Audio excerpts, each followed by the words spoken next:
రానున్న ఎన్నికల్లో అనంతపురం జిల్లాలో టీడీపీ సత్తా చాటబోతోందా? వైఎస్ఆర్సీపీకి ఒక్క స్థానం కూడా దక్కే అవకాశం లేదా? ఈ విషయాన్ని వైసీపీ నేత పెద్దిరెడ్డి రామచంద్రారెడ్డి తేల్చి చెప్పారా అంటే అవుననే సమాధానం ఇస్తున్నారు కొంతమంది రాజకీయ విశ్లేషకులు.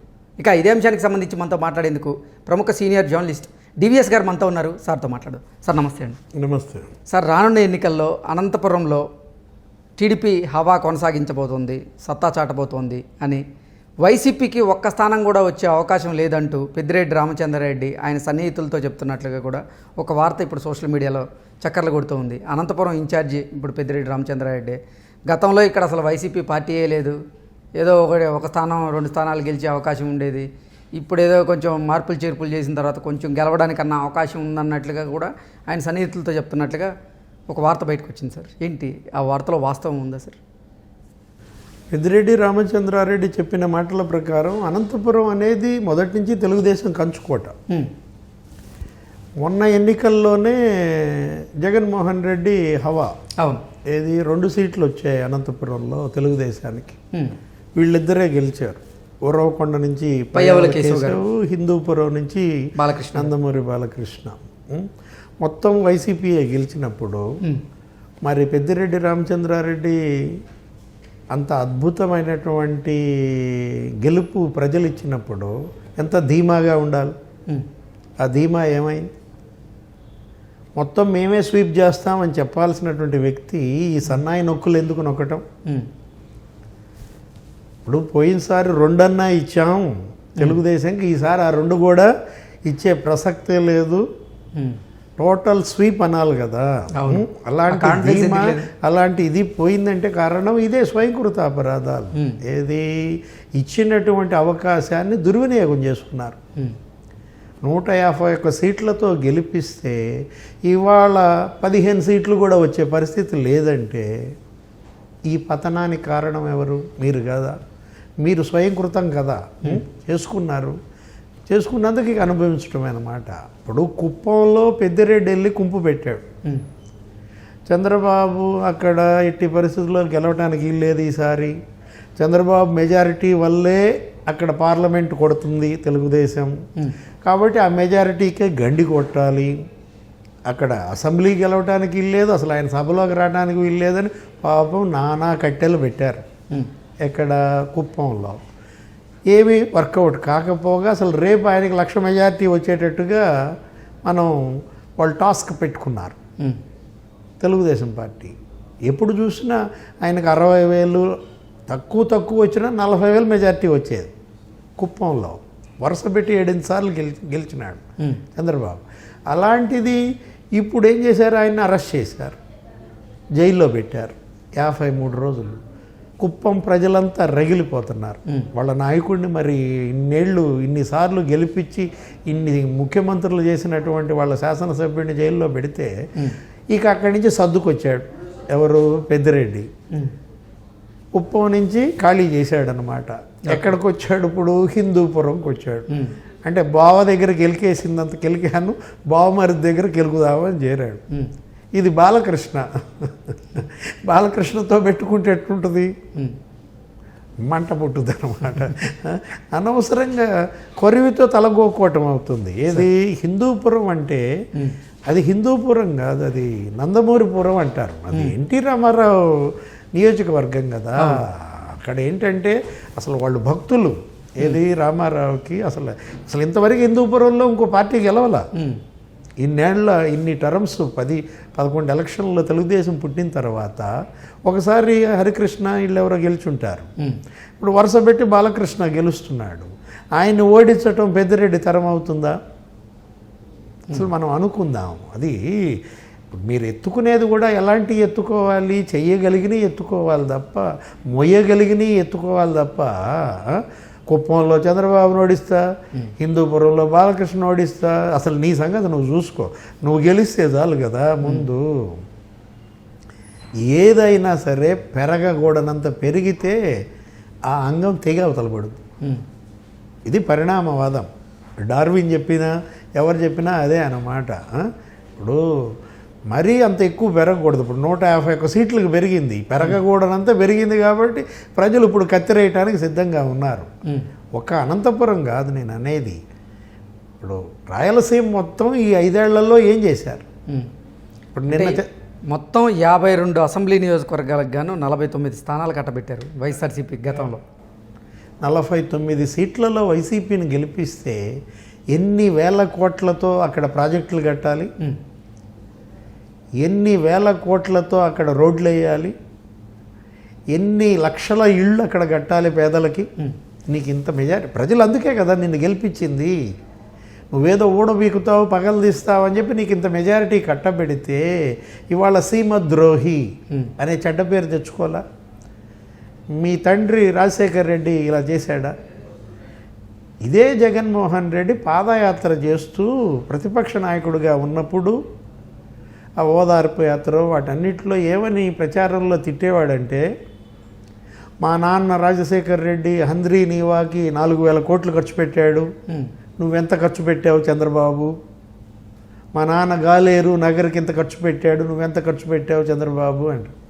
ఇప్పుడు అది తిరగబడింది, రివర్స్ అయింది. ఇప్పుడు చంద్రబాబు ప్రచారం చేస్తున్నాడు, ప్రాజెక్టులపై యుద్ధ పేరు ప్రకటించి ఏమన్నాడు, రాయలసీమలో నేను 12,000 కోట్లు ఖర్చు పెట్టా, గాలేరు నగరి హంద్రీ నీవా ఈ ప్రాజెక్టులకి నువ్వెంత ఖర్చు పెట్టావు జగన్మోహన్ రెడ్డి 5 ఏళ్లలో అంటున్నాడు. ఆయన 12,000 కోట్లు ఖర్చు పెడితే దానిలో ఇతను 4వ వంతు ఖర్చు పెట్టలేదు. మరి ప్రజలు ఎలా ఆదరిస్తారు? చంద్రబాబు ఒక్కొక్క సంవత్సరం 2 లక్షల ఇళ్ళు కట్టాడు, 5 ఏళ్లలో 10 లక్షల ఇళ్ళు కట్టాడు పేదలకి. మరి జగన్మోహన్ రెడ్డి 25 లక్షల ఇళ్ళు కడతానన్నాడే, కట్టాడా? 1,00,000 ఇళ్ళు కంప్లీట్ చేయలేకపోయాడు. ఇప్పుడు అన్నీ కూడా పునాదుల్లో బేస్మెంట్స్లో ఇలా ఆగిపోయిన పరిస్థితుల్లో వాళ్ళు లోట్లు వేస్తారా? అప్పుల పాలైనటువంటి ఈ ఇళ్ల లబ్ధిదారులు ఒకవైపేమో ఇళ్ల కాలనీ జగనన్న కాలనీ అని చెప్పి అదొక పెద్ద స్కామ్ చేశారు. అదొక 10,000 కోట్ల కుంభకోణం అంట. ఏది ఎకరం 5 లక్షలది 50 లక్షలకు కొని పంచుకున్నారని.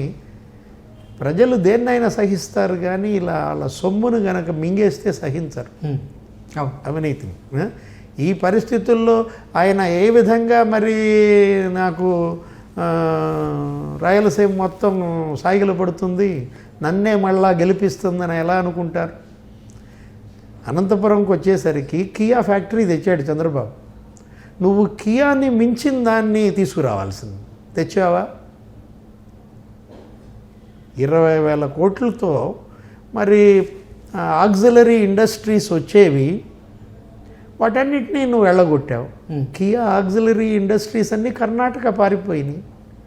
అమర్ రాజా బ్యాటరీస్ ఇదే చిత్తూరు జిల్లా కదా, పెద్దిరెడ్డిదే కదా. అమర్ రాజా బ్యాటరీస్ గల్లాజయదేవ్ వాళ్ళందరినీ బెదిరించి మీరేం చేశారు? తెలంగాణకి వెళ్ళిపోయింది. 10,000 కోట్లు తెలంగాణ మహబూబ్ నగర్లో పెట్టాడు. వీళ్ళు సరిగ్గా చేస్తుంటే ఆ 10,000 కోట్ల పెట్టుబడులు చిత్తూరులో పెట్టేవాళ్ళు, అక్కడ ఎంప్లాయ్మెంట్ వచ్చేది. ఇప్పుడు జాకీ ఉంది, అదొక పరిశ్రమ, మన ఈ డ్రాయర్లు ఇవన్నీ తయారు చేసేది, లోదుస్తులకు సంబంధించి. దాన్ని తరిమేశాడు. ఆ తోపు దుర్తి ప్రకాష్ రెడ్డి ఎవరో ఏదో నాకు వాటా ఇవ్వాలి, నాకు 10 కోట్లు ఇవ్వాలి అనేసరికి వాళ్ళు కంపెనీ మూసేసుకుని ఎక్కడికి వచ్చారు? తెలంగాణ వచ్చారు. ములుగులో పెట్టారు వాళ్ళు ఫ్యాక్టరీ. అంటే వాటాల కోసం కంపెనీలను తరిమేసి నిరుద్యోగం పెంచేస్తే ప్రజలు ఆలోచిస్తారు కదా. చంద్రబాబు పరిపాలన రాయలసీమకు కలిగిన లబ్ధి ఏంటి, జగన్మోహన్ రెడ్డి వల్ల కలిగిన నష్టం ఏంటి? తిరుపతిని చంద్రబాబు మొబైల్ మ్యానుఫ్యాక్చరింగ్ హబ్గా చేశాడు. దేశంలో 10 ఫోన్లు తయారైతే మొబైల్ ఫోన్లు 5 ఫోన్లు ఇక్కడ తయారవుతాయి. Celkon, Foxconn, Dixon. మరి నువ్వేం చేశావు? నువ్వేమైనా కొత్త కంపెనీలు తెచ్చావా? మనం అనుకున్నాం కియా అనంతపురంకి, తిరుపతికేమో మొబైల్ మ్యానుఫ్యాక్చరింగు. పోనీ నీ సొంత జిల్లా కడప స్టీల్ ప్లాంట్ ఏమైనా తెచ్చావా? నువ్వు స్టీల్ ప్లాంట్ తేకపోగా ఇప్పుడు ఇక 3 సార్లు శంకుస్థాపన చేసావు 5 ఏళ్లలో, 3 మార్చేసావు. అన్నమయ్య ప్రాజెక్టు గేట్లు కొట్టుకుపోతే వాటిని మరమ్మతులు చేయించడానికే నిధులు లేవంటారు సార్. అన్నమయ్య ప్రాజెక్టు వల్ల చనిపోయినటువంటి ఆ వరదల్లో చనిపోయిన వాళ్ళకి పరిహారం ఇవ్వాల, నష్టపరిహారం ఇవ్వలేదు ఇంతవరకు. ఇప్పుడు గుళ్ళకమ్మ 2 గేట్లు కొట్టుకుపోయినాయి, పులిచింతలో 1 గేటు కొట్టుకుపోయింది. చంద్రబాబు తిడుతున్నాడు, గేట్లు గ్రీజు పెట్టలేనాడు, 3 రాజధానులు కడతాడా వీడు అని అంటాడు. ప్రజలు నాటుకునేటట్టుగా బలంగా వెళ్తోంది జగన్మోహన్ రెడ్డి పైన వ్యతిరేకత. వాటిని పోగొట్టుకునే పని కనీసం ఏమీ చేయకపోతే ఎలా నీకు వైనాట్ 175 అంటావు? ఏ విధంగా వస్తాయి? ఇప్పుడు ఇవాళ ఈ ఎమ్మెల్యేలందరినీ మార్చాల్సిన పరిస్థితి ఎందుకు వచ్చింది? ఎంపీలను తీసుకొచ్చి ఎమ్మెల్యేలుగా వేయాల్సిన పరిస్థితి ఎందుకు వచ్చింది? దీనివల్లే కదా. నువ్వు చేయలేదు, వ్యతిరేకత పెరిగిపోయింది. ఇవాళ నువ్వు గనక మరి గాలేరు నగరి, హంద్రీ నీవా ఇవన్నీ కంప్లీట్ చేసేసి ఉంటే ఇలా ఎమ్మెల్యేలను మార్చాల్సిన పని వచ్చేదా? పోలవరం, అమరావతి కంప్లీట్ చేసేసి ఉంటే ఇలా ఎంపీలను మార్చాల్సిన పరిస్థితి వచ్చేదా? జగన్మోహన్ రెడ్డి ఫెయిల్యూర్స్కి ఎవరో ఒకళ్ళని బలి చేయాలి కాబట్టి ఇప్పుడు వీళ్ళందరినీ బలి చేస్తున్నాడు. ఓకే, నీకు సంక్రాంతి కాబట్టి చెప్తున్నా, మన కోడి పందాల భాషలో మాట్లాడుకుంటే 151 కోళ్ళు బాగా మేత పెట్టాడు, మేత పెట్టి బాగా పెంచాడు. ఏది 151 పుంజుల్ని కూడా బాదం పెట్టాడు, పిస్తా పెట్టాడు. బాదం అంటే ఇసుక మాఫియా డబ్బులు, పిస్తా అంటే మైనింగ్ మాఫియా డబ్బులు. ఏం జరిగింది? అసలు అవి మొగవట్లా, అసలు అవి పందెంలోకి దిగట్లా. ఈ కోసేస్తున్నాడు, కటింగ్కి ఇచ్చేస్తున్నాడు. ఈ 151 కటింగ్ అనమాట. సి నరసింహారావు అని మనకి మానసిక నిపుణులు ఉండేవాళ్ళు, మనకి జర్నలిస్ట్గా కూడా చేస్తారు. రేపు అనే పక్షపత్రిక లేరు ఇప్పుడు. ఆయన ఎప్పుడో చెప్పాడు నీకు, ఏంటి జగన్మోహన్ రెడ్డి మైండ్ సెట్ కోళ్ల ఫారం యజమాని మైండ్ సెట్. కోళ్ల ఫారం యజమాని ఎట్లా అయితే కోళ్ళకి బాగా మేత పెట్టి కటింగ్కి ఇస్తాడో ఈయన కూడా అట్లా కుతుకలు కట్ చేస్తాడు అనేది అప్పుడు మనం నమ్మలేదు. ఇప్పుడు అది కళ్ళెదురు కనపడుతుంది. 151 కోళ్ళు మెడ కత్తిరిస్తున్నాడు కదా. నరసింహారావు గారు అప్పుడే చెప్పాడు అనమాట, ఏమని, జగన్మోహన్ రెడ్డిది కోళ్ల ఫారం యజమాని మైండ్ సెట్ అని. అంటే అంత క్రూరుడు, అంత కఠోర మనస్తత్వం. తన లాభం కోసం దేన్నైనా బలి చేస్తాడు, కుటుంబాన్ని బలి చేస్తాడు, పార్టీని బలి చేస్తాడు, రాష్ట్రాన్ని బలి చేస్తాడు, ప్రజలనే బలి తీసుకుంటాడు అనేది ఆయన అప్పుడే హెచ్చరించారు. ఇప్పుడు అది నిజమైంది. Okay sir, thank you so much. నమస్తే.